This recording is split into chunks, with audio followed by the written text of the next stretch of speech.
From Santa Barbara, California, the Timeless Voyager series, where the knowledge is timeless and you are the Voyager.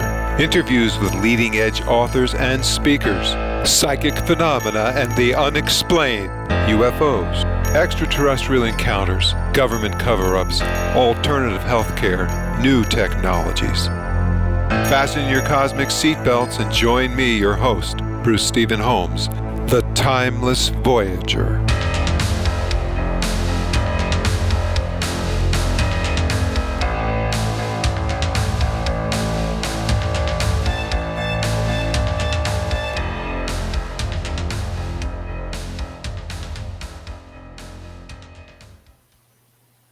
Hello, everyone. Bruce Stephen Holmes for Timeless Voyager. Today's guest is Dale Pond. Now, he's an internationally renowned lecturer.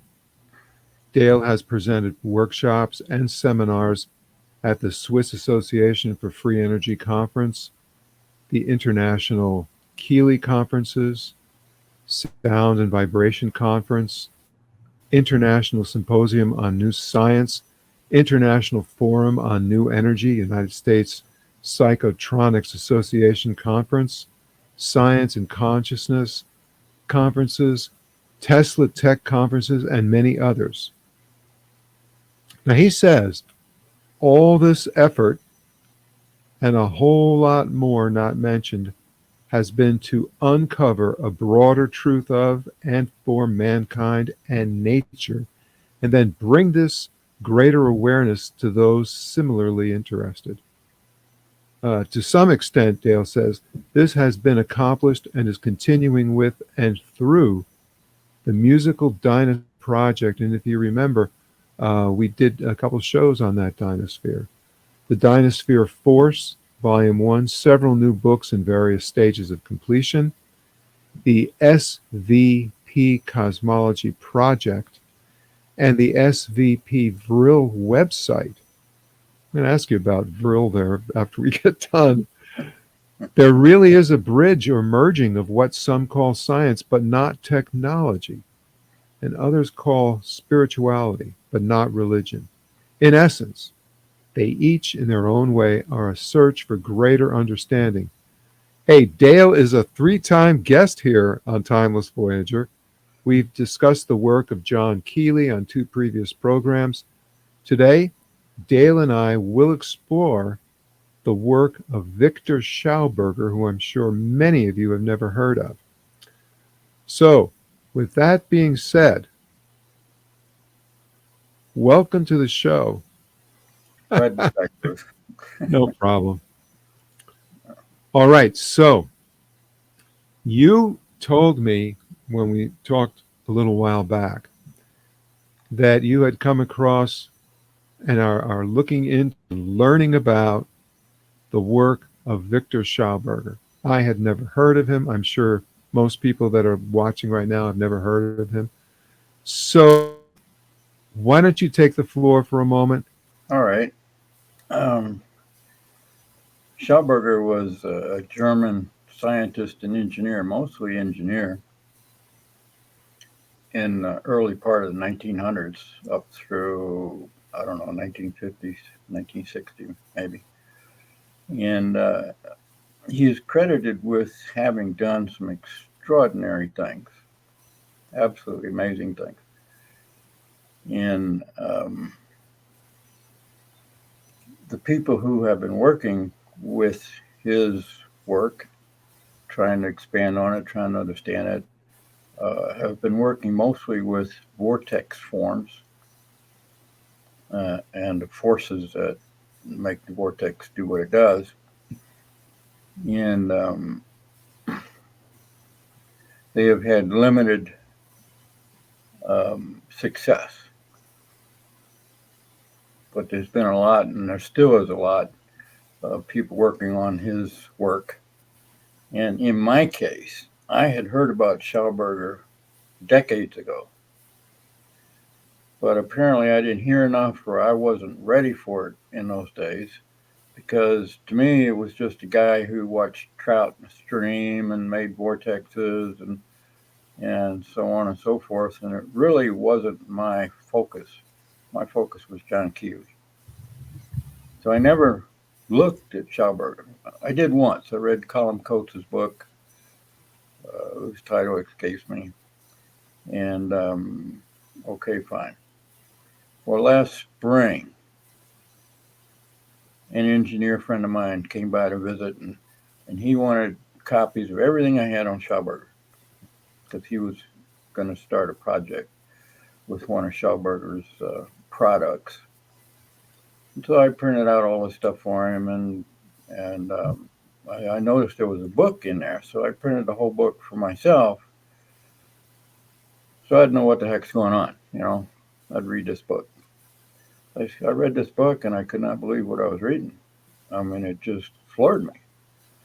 This man had a whole science and a whole technology that I had never heard about. Never heard a single soul talk about his science. They just talk about the shapes of his devices. And that's kind of typical because in the years that I've been working with Keely and people and whatnot, I've noticed that they like the pictures. They go to the pictures and they want to duplicate, what the picture looks like and everything, but they stop short of studying the science. Well, that's what I do. I study the science and the physics. And so I read through this book pretty quickly just to get an idea about where it was coming from. And then I started back in word by word, and I started entering it into the wiki, svpwiki.com. And I couldn't believe what I was seeing. This man had knowledge that there was no end to it. I kind of set a pace for myself to do this work, and I was doing a page a day into the wiki. And within 3 or 4 months, maybe 5, I increased the size of the wiki by at least 30%, which is extraordinary because this man has a whole new vocabulary. And while Keely came at it from a quantum physics context or perspective, Schauberger was more of a biological perspective. I mean, he was some kind of forest caretaker in Germany. That's how he grew up, and spent all his time out in the woods learning about nature and life by studying it. And he developed this entire science based on that biological perspective. Now, let me ask you a question because this is so new to me that I don't even really know for sure how how to ask this question, but I'll try. When I was watching one of the a YouTube documentaries on his life, and for those of you who don't know how to spell his name, it's right there on the book, so that's why I have the cover up there, Viktor Schauberger.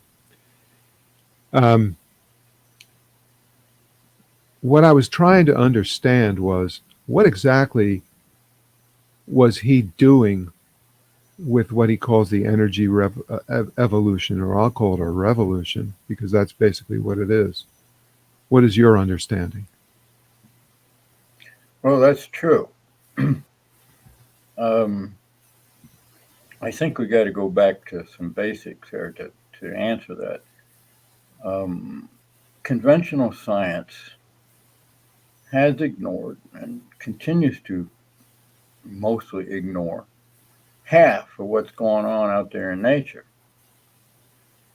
When you talk to conventional scientists, they refer to chaos. The universe is running down into entropy. In other words, it's wasting away, it's dying. So conventional science could be said it's based in death, because that's what they're describing. But there's a whole other half that they're ignoring, which is the life side, which we call centropy in the SVP, where energy comes together and it forms. You plant a seed, let's say of an oak tree, and all this energy and this material and whatnot comes into the seed process to create that tree. So the energy's coming into a center, being the acorn, and then according to the definitions of the DNA and all that kind of stuff, it creates this tree. And it continues to bring in more and more of this energy and substance and everything that it needs to become the tree.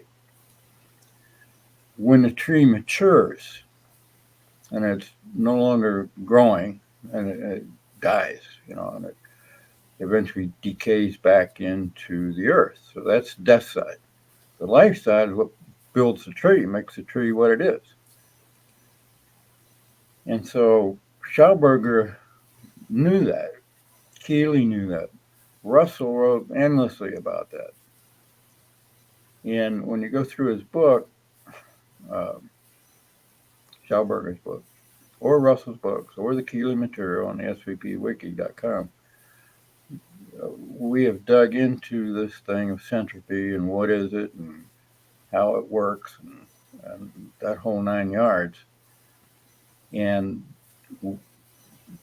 those three gentlemen worked with both of these forces, the entropy, the dying, and the entropy, the living. And therefore, they were able to do things that we cannot yet duplicate. We're getting closer. But there's a lot of stuff in there that we don't know about because we've never been taught about it. It's kept away from us, and it's just not there in the books. And but here are three guys that not only recognized that principle, both principles, but they built entire technologies based on it. So they got to a place where they could understand it.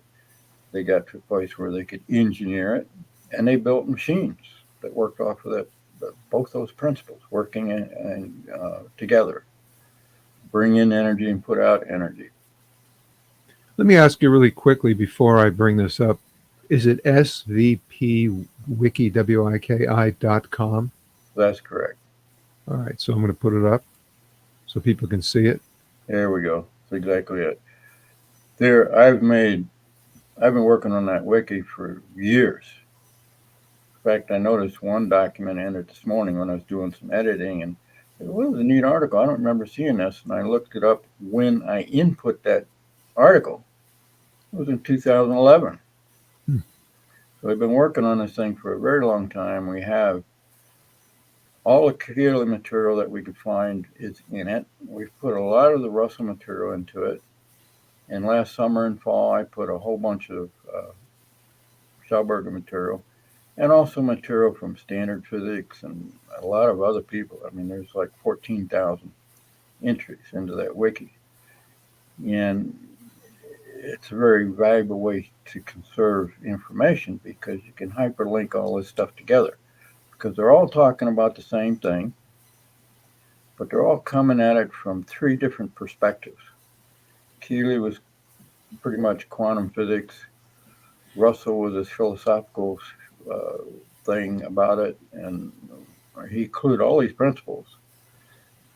And Schauberger comes at it from a biological perspective, which means I had to dig into biology and chemistry and all that kind of stuff, which wasn't in the wiki. So it grew the wiki by at least 30% in just 5 or 6 months, which is good because here's the big deal. We never found Keely's writings. We found a few, but we never found his books. He wrote 4 or 5 books, never found them. We put in considerable Russell material, but Schauberger's got the details that we didn't have in Keely's work. And that's important because I was doing this work for 2 or 3 months, and it was just him putting the data in and putting the data in and putting it, which was very arduous, by the way. And all of a sudden I started seeing, well, this man had a system. When I started seeing that he had a system and all these details, he had all these details in this book. I could hardly believe what I was finding. And I input all that stuff in the wiki because I wanted to tie his details into the Keely material because we don't have details in the Keely material. But Schauberger fills in a lot of those details. And I was really excited. So I pushed myself. And as I told you, I had this big not a breakdown, but I guess it might have been a breakdown in mid-November because I just pushed myself too far. So anyway, I stopped. I haven't looked at Schauberger since, but I will. I will get back into it because he's got the details. But if you don't know the basics that we have identified and isolated in the SVP work, you wouldn't see the details. You wouldn't even know what the guy was talking about. And I think that's part of why we see a lot of people trying to replicate Schauberger's machinery and his designs. But you never hear anybody talking about his science. And I can appreciate that's not a fault. I'm not faulting anybody. I can appreciate why that may be so because his science is tough. And I'm no dummy, and I've been in this thing for a very long time. And he just took me to task to wrap my mind around what he was saying and how does it reference directly to Keely's work or Russell's principles and laws that he identified so many of. And it all ties together. They're all doing the same thing. What exactly is he telling us, or what is this about, his work? Like I see this machine, for instance. I mean, I know that this is something about the swirling of water in a vortex. I know that that's what the thing is, but what is that actually about? What's the purpose of knowing that? It's complex. There's nothing really simple about Schauberger's tech. And he identified these two principles, the incoming force and the outgoing force, which is the heartbeat of the universe, by the way. That's what all three of them identified as.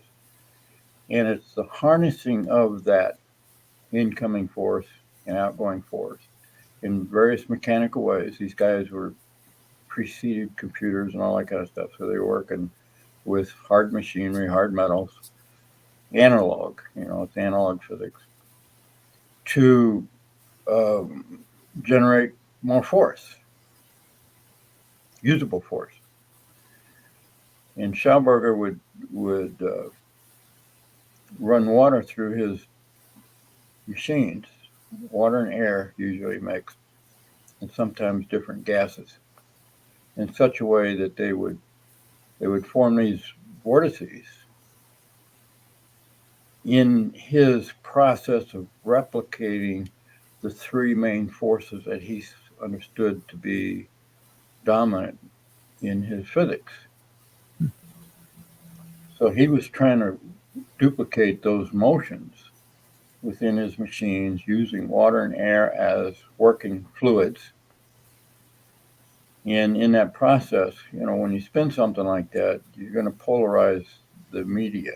He made a lot of reference to those motions. In fact, his entire machinery is all designed around to achieve those particular motions.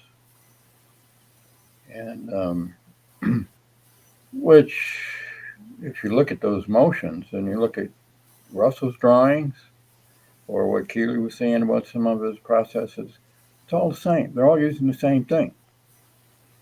And so it wouldn't do us much good to just replicate a photograph of one of Schauberger's machines and expect to get anything right. We need to go look at his physics and his science and his philosophy and his descriptions of what all that is about. That's it. That's the one. To develop these motions via the mechanical constructs. And we see these motions in pretty much everything that's out there, but we don't really see them all together in one machine.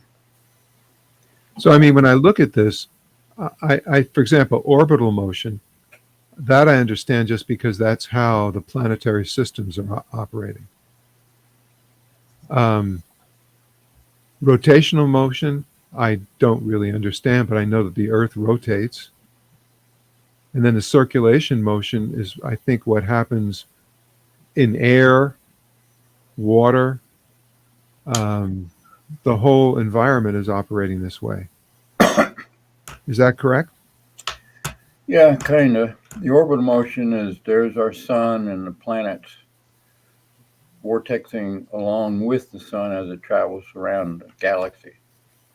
And then the Earth spin is rotational motion. And the circulational motion is, Russell spoke a lot about this, a lot, and as did Keeley. And these are the four incoming forces into an entity like an atom or a quark or something like that. Now, these are etheric forces coming into the center of it and leaving the center. And the transverse arrow there with two arrows on each end of it is the transverse what Russell referred to as the elliptical plane of an atom.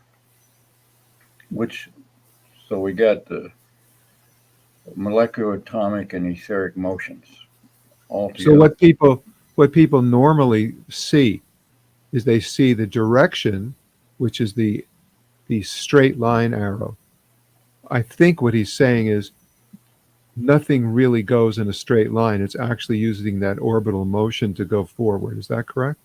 Yeah, that's not a straight line. The sun's orbit is elliptical. But what I am saying is that there are really no straight lines. Right.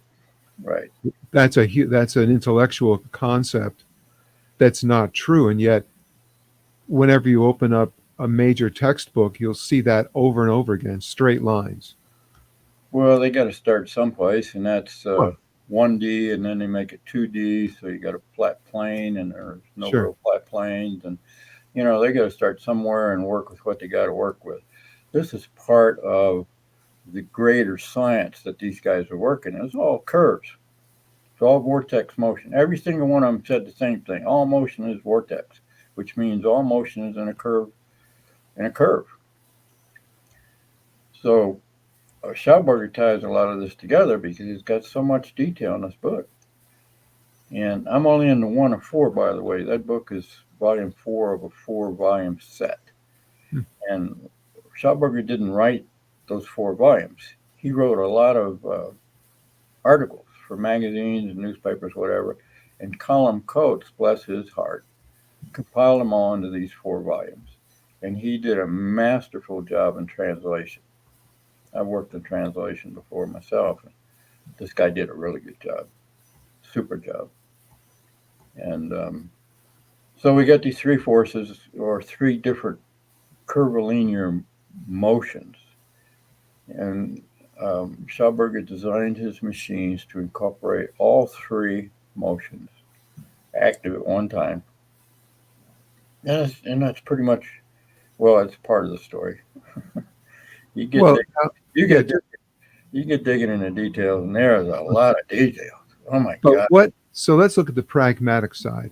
What is an example of a way that he would improve something we're all familiar with because of these motions that he's observed?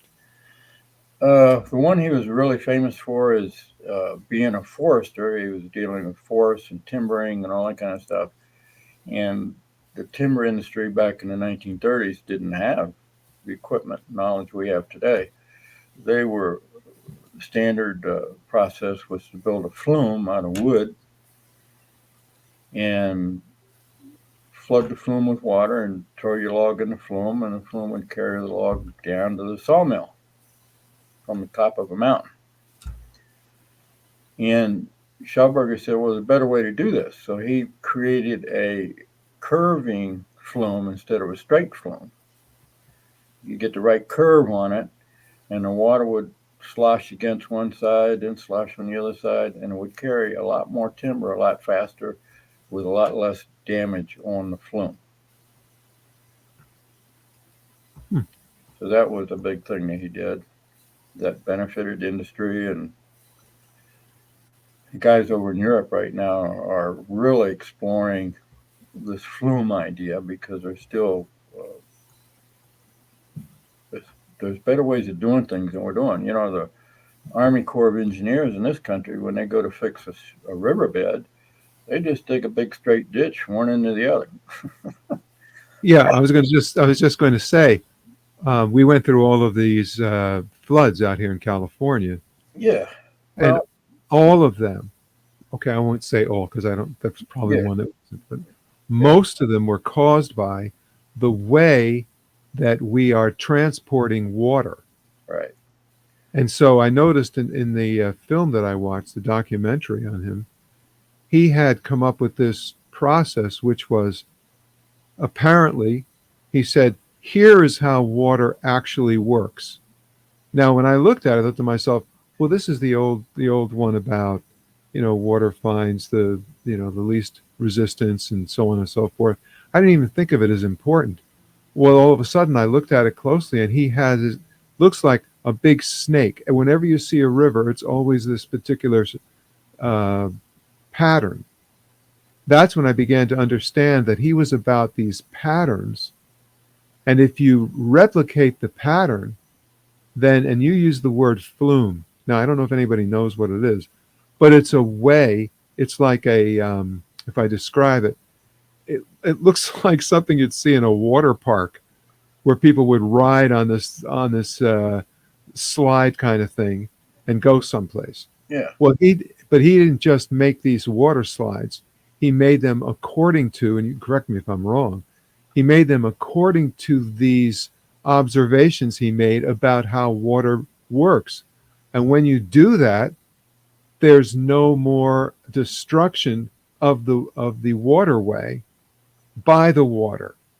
It's now smooth and fast. Is that right. correct? That's a pretty good way of saying it. Yeah. The water will slosh against an outside curve and then pull back in and make its opposite curve. Well, it's like a sound wave. It's like Keeling. These guys are all talking the same thing. When the water pushes to the outside, there's a partial vacuum, so to speak, on the inside of that curve, and it pulls the mass of water back over the other side. So they change positions. The vacuous water becomes the compressed water, and the compressed becomes the vacuous, and it pulls it back. So it's just a natural phenomenon. It's not rocket science. It's just common sense when you look at it. But most people won't look at it. They think they know it all, and they dig these straight ditches along these rivers, and then they got it all. They create all this chaos because water doesn't want to do that. Water doesn't do that. Water wants to swing back and forth. Nature is about play, not about work and efficiency. It's about we're just going to float down here and rock back and forth and have a good old Right. time, you know. And then he But, took but part. I want to just interrupt for a second. What I didn't realize, and perhaps others don't realize, is that I don't know what the mathematics is on this, but it appears that the actual amount of, what am I going to say, power that the water produces is much greater using his particular method. Is that correct, or am I? Yeah, because a straight flume or ditch, concrete ditch like you see in California all over the place, is creates disturbance to its natural Hmm. flow patterns. That's an important word too. Disturbance is very important. Yeah, The reason I say it is not just because you said it, but because um, disturbance is what we're seeing. I mean, the roads collapse, uh, the water is being thrown right out into the ocean when we need it the most. It's just like going all over the place, creating floods, disturbing everybody, creating issues with housing, all of these mudslides. And when you first hear about it, it's news. And you go, oh, what a horrible thing, what a terrible thing. Like, what is this really about? Well, what is it really about? It's about the inability or non knowledge that the Army Corps of Engineers, who are responsible for a lot of these waterways, either don't they don't know it or they refuse to try it. And that's pretty much what that was about anyway in his life, I think. Am I correct in that assumption? Or yeah, he was trying to work with nature instead of using the ego perspective. Our engineering says straight line's the best, which is man being arrogant and ignoring nature. And Schauberger said, no, this is nature. Let's work with nature. So what's going on in California right now is a excellent learning opportunity. They get out there and they start looking. Well, what did we do wrong? We didn't work. This is a catastrophe, and it's a man-made catastrophe, in part. If it didn't rain, you wouldn't have the problem. So part nature and part man. But man created those ditches. They're engineered the best they could at the time, but now's a good chance to rethink all that and try and work with nature instead of forcing nature to man's arrogance. And that's what Schauberger was all about. He said these are natural processes, and he refers to nature over and over and over and over endlessly. And he was able to accomplish these different things. One of the questions that bothered him early in his life was these fish were swimming up these waterfalls. And he said, how can that be? He said a fish should be sitting there quiet, and all of a sudden, like a jet, it'd take off upstream. And he studied those fish forever, and he figured out what was going on. I can't really tell you all the details of what it was, but it has to do with these motions that he identified. Because under certain, remember I was saying how the weight of the water moves to the outside of a curve, but there's less on the inside. That's part of what the trout were doing. And Is this helpful? I realize this is a complicated chart, but he's showing all of the, okay, if a person were to look at this in the beginning, it looks like, but these are vortexes. This is what's created by the water naturally. Is that correct? Yeah, these are natural growth of shells. And, well, I'm just saying, yeah, exactly. I mean, he's showing this constantly reproduced over and over again in nature. Yeah, it's a natural thing, a natural phenomena, and he dug into that and he discovered some of the principles at work in these shapes. And he talked a lot about shape too, by the way, lots about shape. And, so I know I interrupted you, and I know it was important. So if you want to continue, I'll just let that thing go. But I just wanted to. The secret is not just shape. You got to know why the shape has the shape it has. And that's what people aren't looking at. But that's what I do look at. I want to know why and how. Why not use another shape? Why this shape? And there are certain principles and laws involved that we find in acoustics, and Russell uncovered quite a few of them. And they're all listed in the svpwiki.com. You can go there and look up shape or form or vortex or whatever term you want to look up, it's in there. And follow the hyperlinks because they'll take you to more information. And not a sales pitch, but to explain why I've put all these years into the SVP Wiki is because back in the 80s when I first got into this, I realized, I was reading all these different inventors and stuff and what they were saying and everything. I said, these guys are all talking about the same thing. What we need is a dictionary. And so I've been all these years creating a dictionary, which is part dictionary, part thesauruses, part logging all their writings in their words, not me interpreting what they're saying. So we can examine what they're all saying in detail and hopefully develop a universal vocabulary so we can all talk to each other. The Schauberger people can't talk to the Russell people, and the Russell people can't talk to the Keeley people, and it's a shame because they're all saying the same thing. Okay, let's reduce this all down to principles and laws, and we can all get. Just interrupt for a second.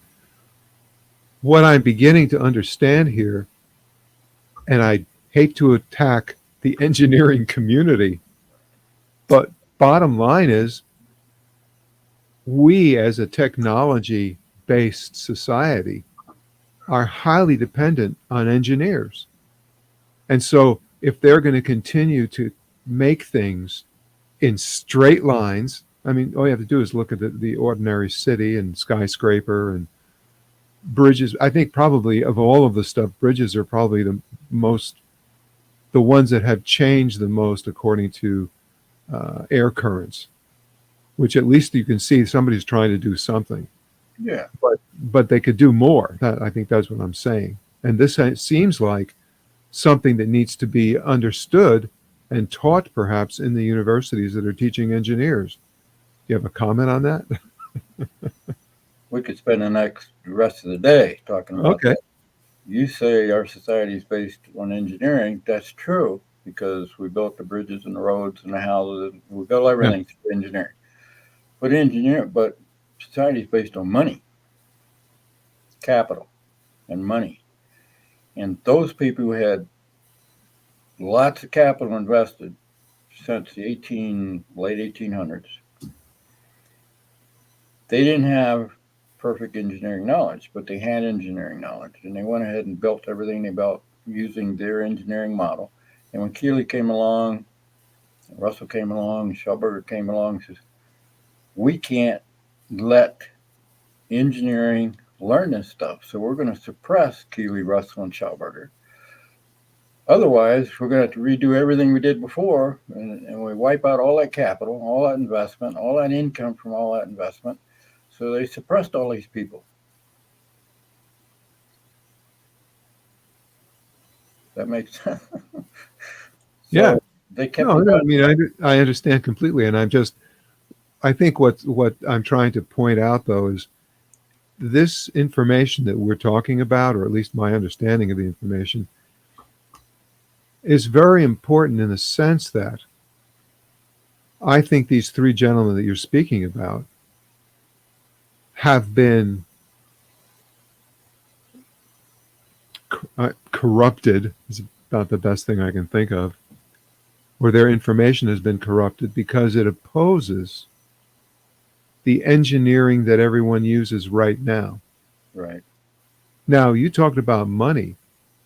The only thing that gives an engineer the ability to put something into the world and manifest it is by having the money, and the money has to come from somewhere. People said, wait, we want you to do it this way, not that way, it'll get done, won't it?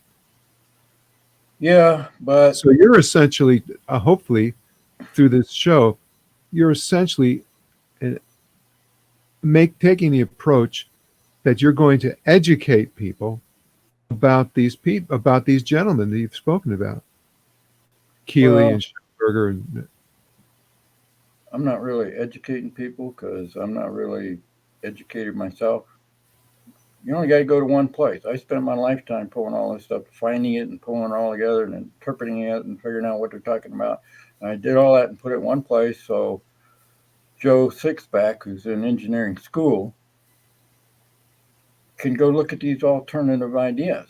And if he finds something he can incorporate in his new bridge design or whatever he was trying to do, he doesn't have to spend the time I spent finding all this stuff. Right there in the SVP wiki. And Keeley was suppressed to such an extent that back in the 80s, when I first got involved with this, I figured there was probably 6 people on the planet that ever heard of the guy. He was suppressed so hard. And now, I've had 30 million visitors to my website.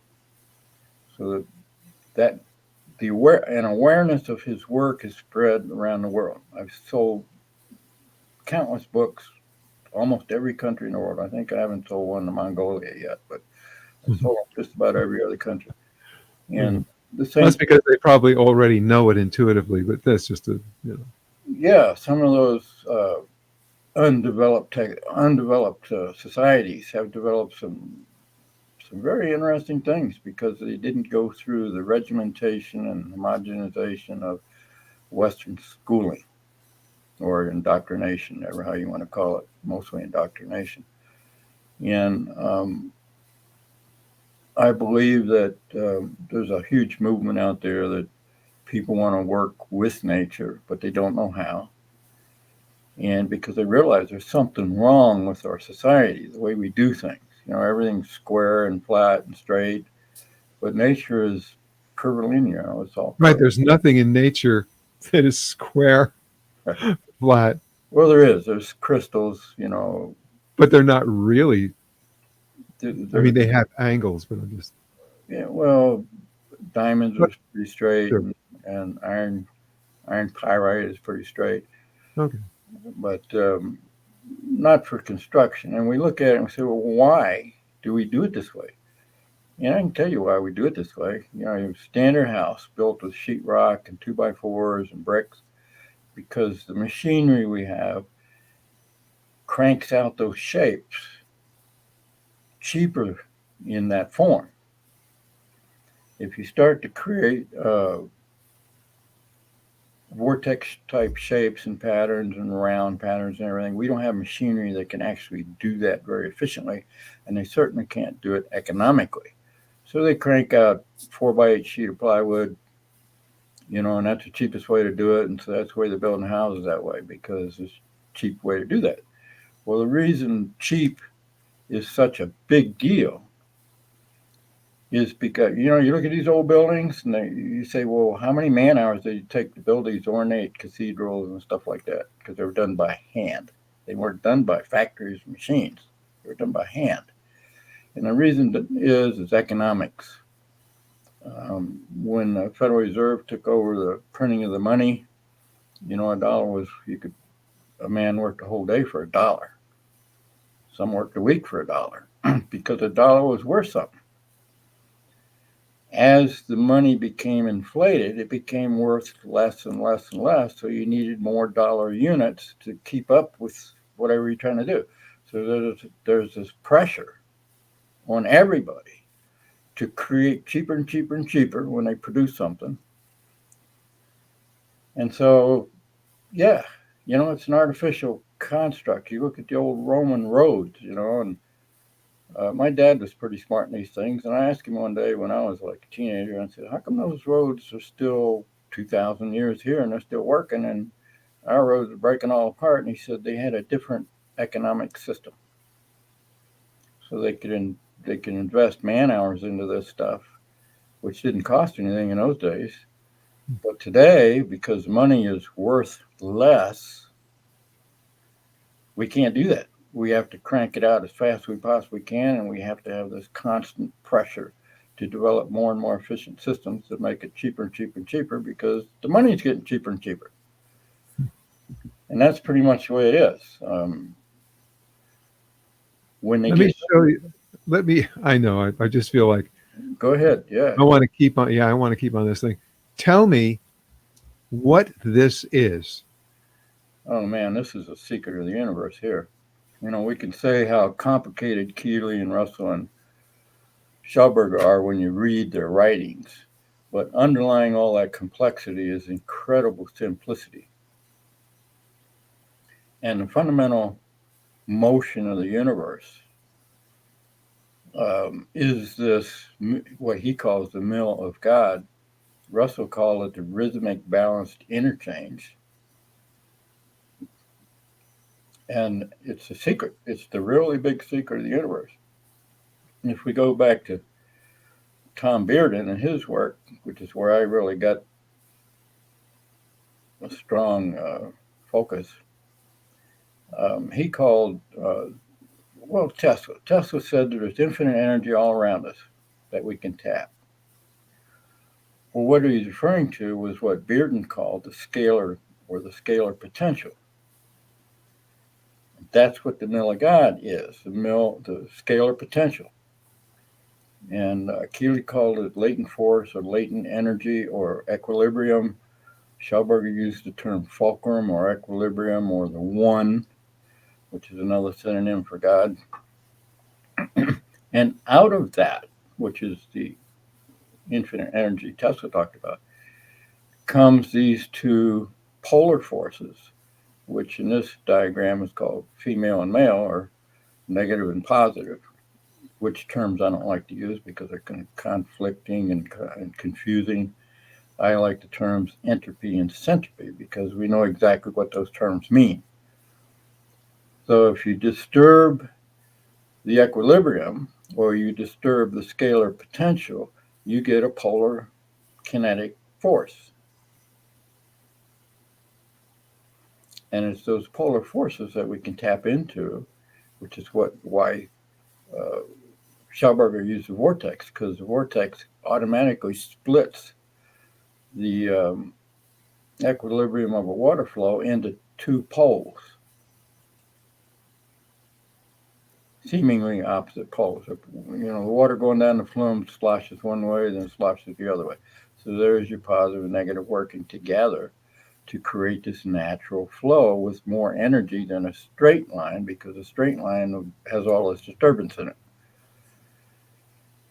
And channeled naturally, you've got a natural development of a polar situation. And the polar situation can be used, it's used in electromagnetism all the time, and every other kind of usable force that we've developed over the years or the centuries. And that one source is from where it all comes. And these three guys, stated over and over and over and over. Keeley called it disturbance of equilibrium. He said you disturb the equilibrium and you get this kinetic force. And Schauberger showed it in his machines. If you stop and look in those terms, you see it all over his machines. And so if we're going to develop, and we are going to develop, a new technology, new science, new power and energy in the future, we've got to go back to that basic principle. Out of one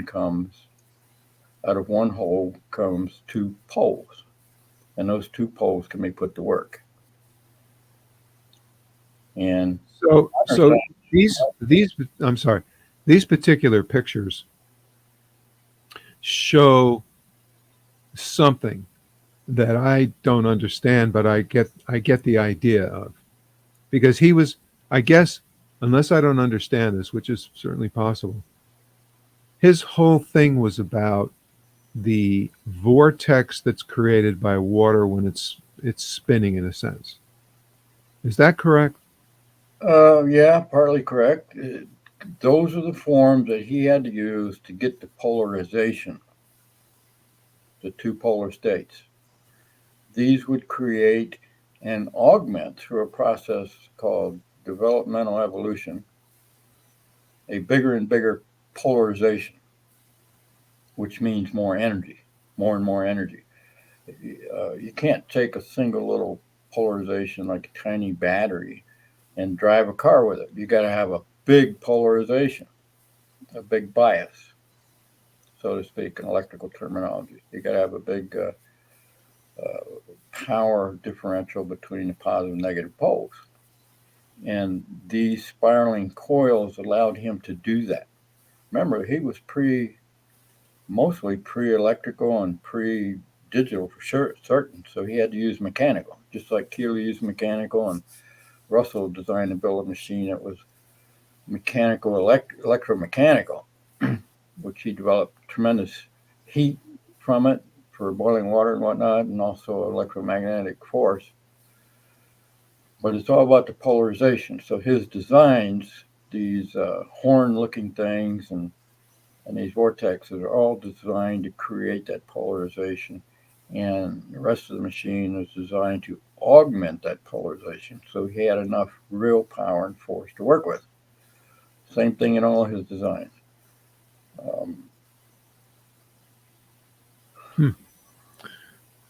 Well, I don't know. I don't know exactly what I'm looking at, but I at least have an understanding, I think, of what we're talking about. Yeah, these were designed to capture that polarization in various stages of formation. And in these particular machines, he was using a number of polarization processes. It wasn't just one process. And he learned those processes in such a state that he could combine them into a complex machine. And Now, do we have any examples of I know he has a couple of pictures of machines. I don't know what they do. well, two main machines, the repulsator and the repulsine. Is And this one of them? that's one of them, yes. And what did this machine do? Um, to your knowledge? I believe they had two different purposes, and they were opposite purposes. I don't really understand what those opposite purposes were in detail. You know, I just got in this book 6 months ago, so give me some time here to work with it. Well, yeah. They each have their own separate page in the wiki, so you can read what I have to date about those. What I think they are, and don't hold me. Don't hold you to it. Don't hold me to it. One was for generating a powerful flow of water, like a pump. And the other one was designed to be a levitator device, to levitate. Huh. Because he saw gravity as a dual force, what he called levism or levitism. And he saw that in nature, and he said, well, what can we do mechanically to replicate this levitative function or principle? And it's very curious. I mean, I'm reading through this, and he's got ideas I never heard of, and I'm just saying, wow, this guy's got some insight. And I dug and dug and dug and dug. But basically now I'm just collecting notes on what he wrote. As I'm doing the notation and whatnot into the wiki, my mind's going 60 miles an hour trying to connect his levitism with Keely's levitation and Russell's gravity and all this kind of stuff. And he makes some very fabulous claims in his writings, which are new and they boggle the mind when you first hear them. And you say, what the heck is he talking about? You know, and the more you dig with it and you start getting comfortable with his terms and his ideas, and you say, man, this guy's really onto something big time. And it is claimed by many out there that Schauberger's work with this levitating device is what the Nazis used to create a bunch of flying saucers. Well, I don't know. You know, I haven't got any data to prove any of that, but makes a good story, and the pieces do fit together somewhat. Keely made a flying machine in the 1890s, flying all over Philadelphia and the East Coast, and so there is this technology from two different highly intelligent, genius level people. You know, on another show that I did recently, we're talking a lot about UFOs. And I was mentioning the Vimana vehicles that were written about and painted pictures from the Vedic scriptures. So they go back, 4,000 or 5,000 years ago. And what I was saying at the time was, when you look at these Vimana vehicles, when you first look at them, it looks like an artist's fantasy, because we are so used to the idea that the only way that we fly really is with an airfoil. We can't fly anything without an airfoil, which, for people who don't know what it is, it's a wing, basically. And the lift comes from the construction of the wing, and it has to go a certain speed in order to get off the ground. Whereas these Vimana vehicles could be anything. They could be made out of stone. I mean, my goodness, some of these things look like they might have weighed 4, 5, maybe 20 tons, but they were flying in the air. Yeah. So the question that always comes up for me is this some type of anti-gravity that they had like 4,000 or 5,000 years ago or earlier, that we have no clue as to how it works? And then you start talking about this, and I'm saying, well, yeah, here's something that we can't necessarily understand, because when you are, quote unquote, technologically advanced, you're also, quote unquote, technologically blind. Yeah. And I think that's where we are now, as far as this is concerned. Well, put yourself back in ancient history in those time periods. Those societies had thousands of years to figure things out. We've only been doing it for a few hundred years. So what did they come up with? Look at those megalithic stones that weigh 1,000 tons. You look at those old pictures of those fortresses and stuff they built out of these huge stones, and it's obvious they didn't have a problem moving big stones. So how'd they do it? They had the knowledge inherited from thousands of years of society. Unfortunately, our schools have not given us proper education about what really happened in history. They kept it all away from us. And but you start going back and looking at these old things with common sense, and they say, well, we couldn't stack 2 million stones together and make a pyramid today. I mean, it's financially, it would kill everyone. Right. There you are again, financially impossible. Yeah, in our Because economic, we're so I know I'm talking over you, but I wanted to say we're so attached to every single thing. We're attached with what does it cost to make it. yeah, and Now, cost, if you could eliminate that, there's no telling what we could actually construct. yeah, yeah, and they did. I mean, there they are. Go to Egypt. There it is, right in your face, over and over and over and over again, and all over the world. They understood something about this that we don't know. I'll tell you a story. Um, One day I was packing my van to go to a conference someplace, and I was putting a dinosaur in the van, and the tabletop is a piece of granite, weighs 200 plus pounds, which is too much for me to handle by myself. And there was this guy there at the house. He was visiting, who had spent several years down in the desert smoking peyote, and he woke up. And he was there. So I asked him, would he help me? I asked him if he would help load this tabletop into the van. And I said, you got to be careful because this thing's really heavy. And he says, oh, is that right? And he grabs his end, I grab my end, and we lifted up, had no weight. It weighed nothing. And we set it in the van like it was nothing. And it's like fire walking. You can't even get near this bed of coals. It's so damn hot. But when you walk around it a few times and you get your mind in the right kind of place, you can walk across it and there's no heat. I was walking across this fire thing, embers, glowing red hot. You can't get near it from the outside, but here I was standing in it, and there was no heat.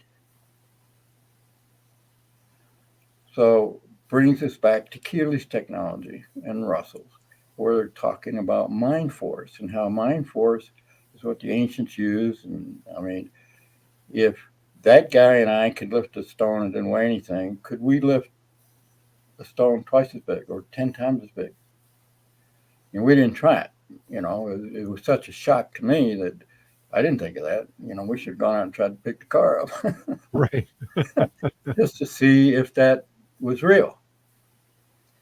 And Keely said all forces are mind forces. Russell said exactly the same thing. And I haven't run into much mention of mind force in the Schauberger material yet. I've only gotten a short way into this book, and I'm just waiting, to stumble on where he's talking about mind force and whatnot, because he has to, because that's what he's doing. I don't care what engineering says. I don't have a degree. I don't have to defend myself to anybody. I'm just going where the research takes me. And the research is taking me to all these places. And we just have to adjust our awareness and our ideas to say, well, maybe that's possible. And look at it. Science won't even look at this stuff. They say, oh, that's hokum and that's touchy-feely, tree-hugging bullshit. No, there's something here, guys, and you need to look at it.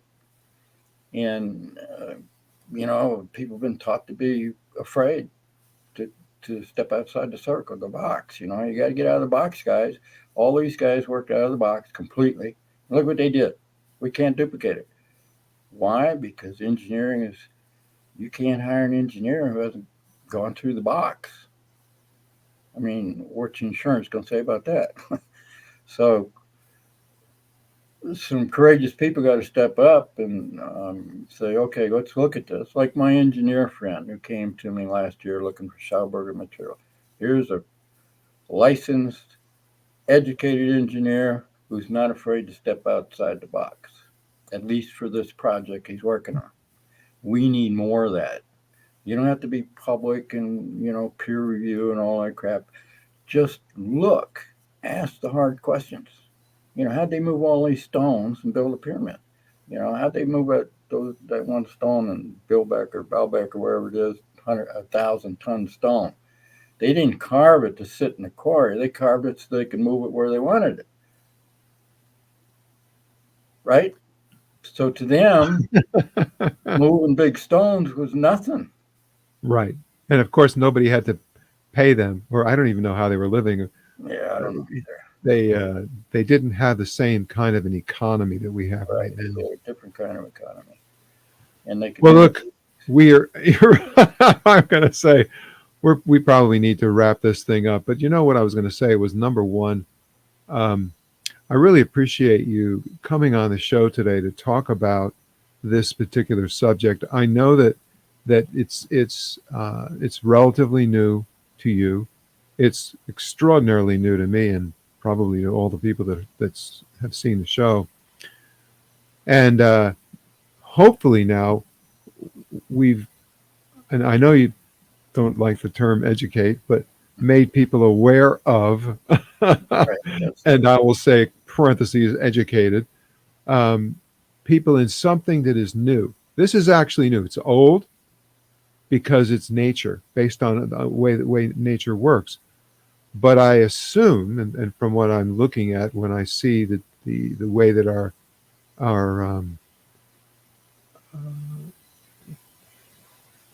let's say our environment is right in front of us all falling apart, and how arrogant we are as humans to not realize our place in this. After all, think of it this way: if there's no air, I don't care how technologically advanced you are, it's over. If there's no food, if there's no water, that's the part that makes me feel uncomfortable these days when I listen to people talk about science. When you get up in the morning, I realize we're all reflecting the scientific issues that surround us. But the bottom line is we need to walk. If we can't walk, then we have to do something else. There are only so many drugs that can be made to keep people alive. And if the pharmaceutical industry doesn't exist, you can see where this is all going. So what is the problem? And the problem, of course, is arrogance, which is why I used that word before. Anyway, I want to thank you so much. This was a very, very, I think, educational show. I hope people will go to svpwiki.com, look at your work as you're going along, because you're going to be showing this as you're working. You post everything. Is that correct? That's right. Yeah. Anything you might want to say at the end here as we wrap this thing up? You've got the floor. Yeah. There was a time I was very arrogant, and I didn't know all about this stuff. I didn't know the spiritual side. It repulsed me. If you say the name Jesus or God, I didn't want to hear it. It's all touchy-feely bullshit. But the more you dig into this, the more you realize that there are forces out there and forces inside of us that can only be addressed by such philosophical underpinnings. And the more you look at it and you get into this mind thing that Keely was talking about, and Russell just expounded on it. Well, yeah, okay, these are types of consciousness. They're not foreign to us. They're inside of us. That's what we are. And, it's not surprising we weren't taught these things because, when you're stupid, you're controllable. But as you start learning what they really are, you become empowered. You become confident. Your perspective, your horizon opens tremendously, and you don't see life and society as this straight-jacketed crap that it is. Because once you step out of the box, you start looking back and you say, oh my God, how did we ever do that? And the world's waking up. And there's millions of people all over the world who are expanding their consciousness and awareness. And they're reading all these books and they're reading all this stuff. And everything's accessible through the internet. You know, a guy sitting in Timbuktu can access the wiki, just like the guy next door. Imagine what that means. And so we're doing it. It's tough and it's discouraging at times, and you know, where's the money and where's the support? But we're getting it done regardless. And this science is going to be the science of the future, because our science is showing up its discrepancies, its inability to handle different things and do different things already, like California. We start shifting over this new awareness, this new consciousness. There isn't anything we can't do, and we'll be able to do it economically. But somebody's got to blaze the trail, and those three guys blaze the trail, and I'm just out there, you know, putting up signs. This Good. way, folks. All right, Dale Pond, thank you so much for being on the show today. Thank you for having me. And for the rest of you, I just want to say thank you for listening to the Timeless Voyager series. My name is Bruce Stephen Holmes, and I hope that your own personal voyage through life towards the development of your highest potential is a joyous and successful one.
tender so we feel alright.